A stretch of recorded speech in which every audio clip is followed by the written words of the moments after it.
Hello everyone, welcome to today's video. In today's video, I'm going to be teaching how to solve 63 squared in this fast and simple trick, which gets you the answer in seconds. Follow me as I show you how. So we take the first digit, which is 6, and take the square of 6. Square of 6 is 36. So we put 36 here. We take the second digit now, which is 3.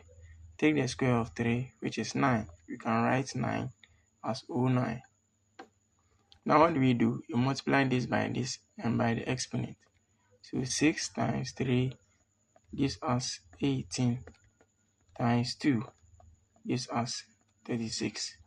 So we just write 36 here and add a 0 to the end and sum it all up.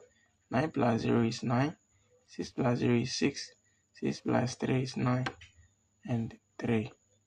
So 63 squared is 3,969.